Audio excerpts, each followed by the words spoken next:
This week I got a little bit behind on filming. I'm going on vacation at the end of the week, so I asked you what you want to see, and today I'm bringing you what you asked for, and we are doing the end of year book tag.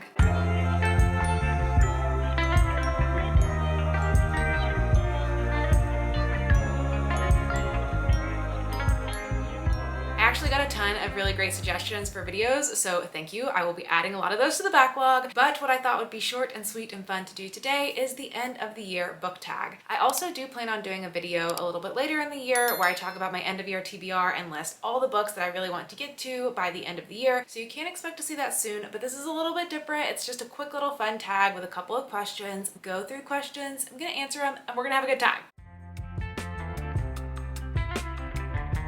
The first question is, are there any books you started this year that you need to finish?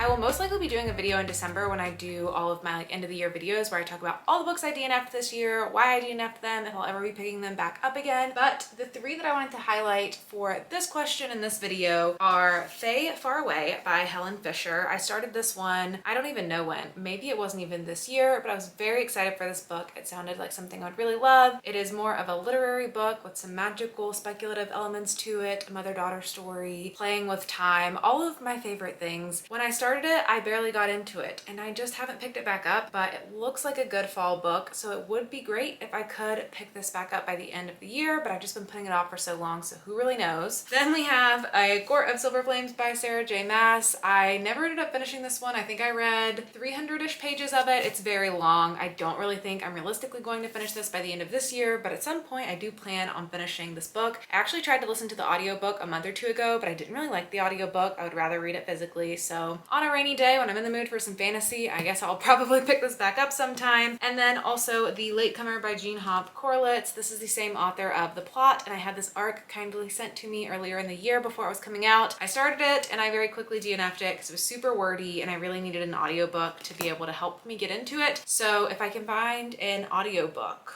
which I don't recall ever seeing on Scribd, but I'm sure I could probably get it through Libby or Libro FM or Audible or something, then maybe I'll try to squeeze this one in by the end of the year as well.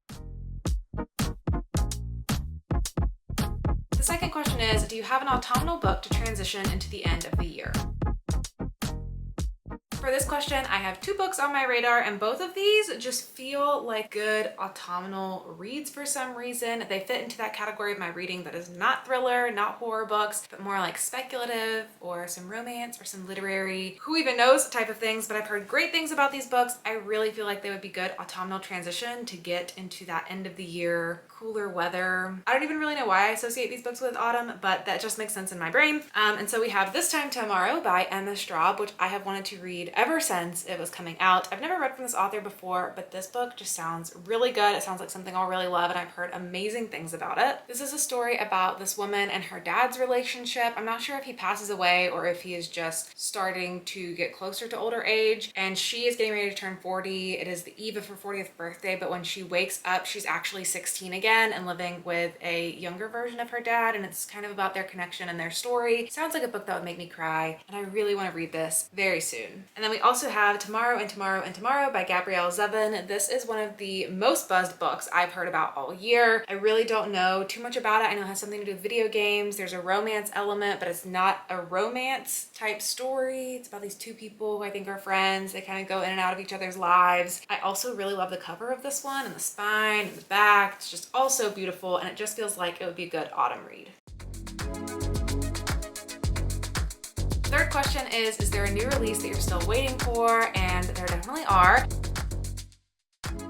I recently did a video where I talk about my most anticipated thriller and horror book releases through the fall. So anything on that list is something that would work for this question for me. But the one that is top of mind for me right now is We Spread by Ian Reid, because I actually just got this on hold with my library. I got the audiobook, but I don't know if I'm gonna want to do the audiobook. I'm kind of wondering if I want to get the physical book or an ebook and read it that way. So I'm sort of debating if I'm going to listen to the audio or not. I listened to the first 30 minutes of it, and I felt like I wasn't getting the full impact of it with the audio experience, so I either need to be able to be really focused on it or pick up a physical copy, but I'm super excited to read this one. It's about a woman who is older in age, her partner dies, and it turns out that her partner had set for her to go live at this facility after they died, but she didn't know that, and she also is dealing with memory loss, I believe, and there's some eerie vibes and atmosphere to the story. I really enjoyed the last thing I read from Ian Reid, and I actually just also picked up Foe, and that's sitting on my bookshelves, which is another book from that author, so really excited to get to We Spread.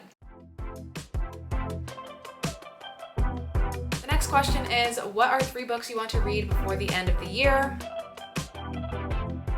I could tell you about so many, so I just picked off 3 out of my TBR that I'm really hoping to get to by the end of the year. The first one is My Lovely Wife by Samantha Downing. I have owned this book for years. I have read every other book that Samantha Downing has written. It is time for me to read this one. It is the one that people love the most. It is the one that kicked off her popularity and her writing career, and I really just need to get to this one. I'm making it happen in November. Hold me to it. Then we have The Honeys by Ryan LaSala. I just picked this up at Target. It still has the Target sticker on it. I think the cover of this is amazing. The spine of this is amazing. The back of this is amazing. The inside of this is amazing. It looks like a honeycomb and it feels like a honeycomb, and then there's a bee embossed on the front of it as well. I believe this is a young adult queer horror cultish type story. I really don't remember much about it. I remember reading about it when it was coming out and it was on my most anticipated list, but I kind of like to let myself forget so that I can go in and be surprised with the book. But I've heard really good things about it recently, so I finally decided to pick it up. And then I also have Moonflowers and Nightshade, which is a sapphic horror anthology that was edited by Samantha Kolesnik. And Samantha Kolesnik actually reached out to me and asked if I would be willing to receive a copy of this for review, and I thought it sounded really intriguing. I haven't heard of most of the authors that are on this list. One that I can see that I have heard of is Haley Piper, but most of them are authors that I have not heard of before, and it sounded really intriguing, so I was excited to pick it up, and I definitely want to get to it soon since the author was so kind to send it my way.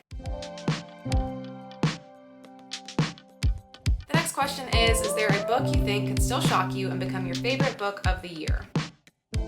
For this, I picked another book that I just recently picked up, also from Target, still has the sticker on it, and that is The Dead Romantics by Ashley Poston. I don't fully know exactly what this is about, but it has been getting amazing reviews. It's apparently an emotional story. It's also smaller than I expected it to be, so it should be a pretty quick read, and it just sounds like the type of emotional story I want to pick up. I don't pick up a ton of those in a year. I probably pick up 10 or fewer, and this is one that has made it onto my radar this year. I've been reading so much thriller and horror recently that I haven't been reading as much contemporary or speculative as I usually try to sprinkle in throughout the year, and I feel like this one could be a surprise because I wouldn't be totally expecting it because it's not a thriller or horror book, and I've heard it's amazing. So really looking forward to this one. It has something to do with a ghostwriter. Her dad dies, she's going back to her town, and then I think there's a ghost element in the story as well. So I don't really want to know much about it. I just want to go in and be fully surprised.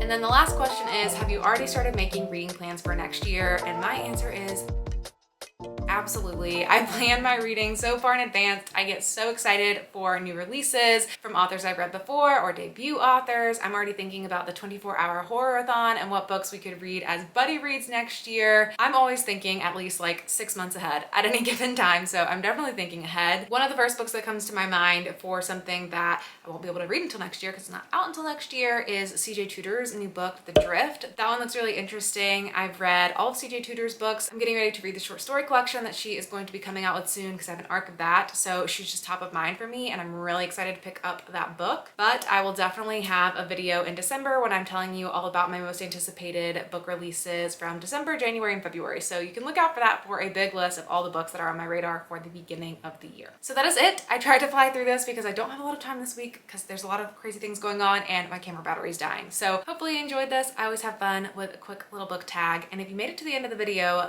let me know down in the comments below, what is one book you're really hoping to get to by the end of the year? Do you think you're gonna love it? Let me know what it is. Let me know if it should be on my radar. I have so many books I want to get to by the end of the year, and I'm not gonna be able to get to them all, but I'm gonna try. But that is it for me. Thank you so much for watching, and I'll see you all in the next video.